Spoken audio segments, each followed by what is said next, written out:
to our second podcast. So again, I'm Kae Brown from This is the Living Room. Shout out to BKS1 Radio for having me. This is our second podcast, so we're very excited. It's still the month of March, so that's why I have on my yellow. Again, March is Endometriosis Awareness Month, which is a disease that I suffer from. And endometriosis is basically scar tissue that builds up inside of your body, and it causes a lot of pain. So shout out to all my endo sisters out there. Shout out R.I.P. Nicole. It's a lot of people that have passed away due to this. It's a lot of people suffer from depression, a lot of suicide. So, you know, it's just it's a bad disease to have. We're not trying to compare it. A lot of times people be like, oh, well, it's not cancer. It's not cancer, but it's still painful. And I suffer from it. Every 21 days, I know I'm going to be in pain. So if you wear yellow in this month of March, make sure you tag me. I'm Kae Brown, K-A-E. I always have to clarify that. K-A-E Brown on Facebook, and Kae Brown, K-E Brown author on Instagram. You can check me out, follow me. I'll follow back. I'm not one of those. And if you wear yellow, just tag me, and I'll repost it, because that makes me feel good. You're wearing yellow for me and for every other woman that suffers from endometriosis awareness. So enough with my opening. Shout out to my guest today, Mr. Hanif. Hey, Hanif. What's going on, Kae? How you doing? I'm good. Good to see you with your pray wear on. Pray all day, every day. Did a spinoff about fathers and not having a father.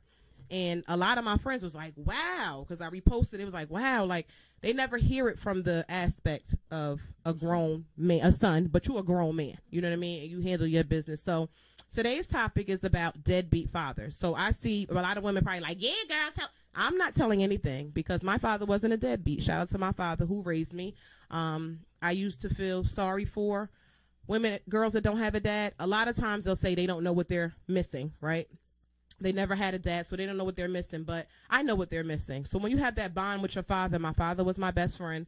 I told my father everything. He gave it to me raw, you know what I mean? Like, this, do it like this, don't do it like that, mess with this one, don't mess with that one. Oh, that girl too quiet, she's sneaky, watch her. All these things that my father instilled in me to help me be who I am today, right? So when I listened to your live that time and you went on and on about not having a father, it bothered me. Because you grew up to be you're a productive young black man. You do acting, you do everything. Your physique is nice, everything. You mannerable, respectful. So that came from your mother, and I have a problem with that, and I know you have a problem with that. So let's start with this. Where are you from? I'm originally from Irvington, New Jersey. Chancellor Avenue. Shout out to Chancellor Union. Already. And originally. Okay, so that's where you're from. So let's talk about your father. Did you know your father at all? I know him. You know your father? Yes, I know. Okay, so, all right, well, let's start from when you were young. Was he there when you were was he with your mother when you were born? Like, what was the situation there? And talking to them so we can hear you. They were dating. He's older than my mother.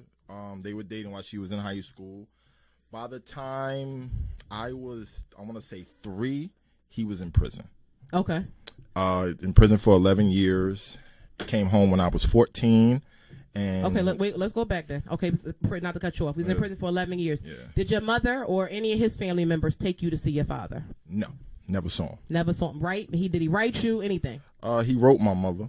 Your mother, not you. Yeah, your mother. He didn't write me. He wrote my mother. Did your mother say, well, your father wrote me, he asked about you, or was that just like trying to keep your mother on a string till he came home? A little both. She was of the position that, he's young. I don't want to open that topic with him right now. I'll explain everything to him once he gets older. Okay, so did you ask your mom, like, where's my dad? Vaguely. Okay. And she would say things like, he's away. The vague answer that you would tell. Did you the army? Because I always got, he's in the army. Nah, my mother didn't give me that. This little vague answers to try to kind of turn it away, because you don't really want to open that topic, because I can go real far that, a lot of times you don't want to do that. So, especially with a little boy. Okay, so did you have a male to look up to it? Because that's your growing age from 3 to 14, right?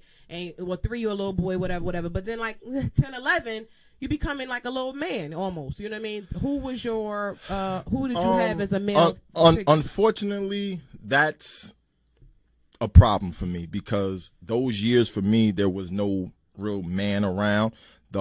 I can remember looking up to my grandmother's brother. Okay. But he was older. Yeah, he's so far removed from me. And then my mother, you know, she met someone who eventually became my stepfather, who, shout out to Ron, I have a lot of respect for him. But, you know, he and I, we really didn't vibe. Okay. And how old were you when he came into the picture? I want to say 11, 12, around that age. So your father was on his way home, and here you got a new stepfather. Yeah. Okay. All right. I'm sorry. Go ahead. Yeah. Continue. So 14. Yeah. My father came home when I was 14, and from 14 to 35, which I am now, I've seen him 6 times. 14. Listen, I ain't no math major. I went to school for communication. Shout out to Montclair State. 14, 15, 16, 17, 19. You ever seen your father 6 times in what, like almost 20 years? From 8th grade, actually 9th grade, from the time I started high school in 95 till today, I've seen him 6 times. And he lives in the state of New Jersey? He lives in Buffalo. He lives in, not far, New York. Yeah. Okay, so, all right, so you're 14. Your father comes home. Yeah. Because you never really knew this man, what were you feeling? Did you have like an excitement, like my father's coming home? Or? I was absolutely excited because I heard all the street stories of my father. My father was like that guy. Okay. So I was like, wow, you know, dad's home and all of that. And I can remember being around him and just being like almost in awe. Okay. Of him. Yeah. And I wanted that more and more and more and more. You know, we would talk on the phone and he would give me a lot of lessons and a lot of different things. But as far as him being there, his physical presence. Yeah, no. Now, was it because, and it's never an excuse, but was his excuse maybe because your mother has a new husband, or? I think that was part of it, because I can recall vividly him, while my mother and my stepfather were living together, him calling, trying to, you know, talk a little crazy on the phone to her and this, that, and the four. Oh, yeah. So I figured if my mother would have gave him some rhythm, then he might have been a little more with me. So for those that don't know what rhythm, what's some rhythm? Some if my mother would have gave him some action, you know what I mean, trying to be respectful to my umi, but if she would have gave him some action, he might have came around a little more. He might have. Okay, so she wasn't beat. Okay, which is respectfully so.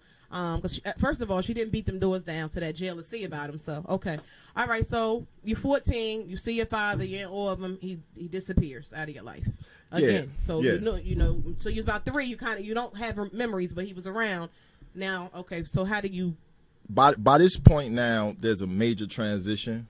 With me, because those formative years, there's not a man around, and the time where I grew up, late 80s, early 90s, especially in my neighborhood, it was real rough, real aggressive. We smack dab in the middle of the crack era. It's wild. Okay. So I had to kind of become who I became. You know, it was either, you know, you become a wolf or you become a sheep. They need a man to be able to show them. You know, I know a lot of people now like, oh, don't worry about the genders, don't worry. We need gender roles because that's the way that the world operates. Listen, in my eyes. Scientifically, it doesn't make sense. There's no gender blending, because if there wasn't a man with male body parts and a woman with female body parts, none of us gay, straight, trans would be here. You have to come out of a vagina. You have to have sperm to go in the vagina to create a child. Mm-hmm. So you think that's where? So then you're saying what I'm saying. So boys need to be with a man like their father, because they need to be able to learn how to be a man, just like a woman needs to learn how to be a woman. Absolutely. And you have a lot of women who don't know how to receive love from a man, who they grow up with a subconscious negative impression of men because every man in her life let her down and broke her heart. Dad broke her heart early. Mm-hmm. So she just growing up subconsciously, I hate men, and all her actions suggest that. Exactly. Or she sees a mother that has a different man around every day, and that's how she thinks it's supposed to be. Yeah. We got to take the responsibility for all that. A lot of what's going on now is on us as men. Now, there's reasons why the men aren't around. Every man is not around because he's a deadbeat also. Mm-hmm. True. You know, mass incarceration took millions of us away. The graveyard has millions of us. You're right. Because we're going to talk about Black Lives Matter anyway next month. But we're going to wrap it up. We ain't going to talk too long. So Neef is going to be a guest a lot. We have a lot of topics coming up. Our next topic we're going to go in is about the man being a provider. Should he be home or should he be? I mean, it's going to be deep. We went back and forth. I said, I got to do some work. But how can they follow you on social media if they want to follow you? You can follow me on Facebook. I'm Neef Stanfield on Facebook. And Neef. Neef Stanfield on Facebook. And on Instagram, I am The Handsome Actor because I'm an actor and I'm handsome. Yeah, so, I was going to say, you want to tell a little about it? Yeah, he's an actor. What else, Neef? I'm an actor. I'm a model. I'm a personal trainer. If the women hit me up like, is he single?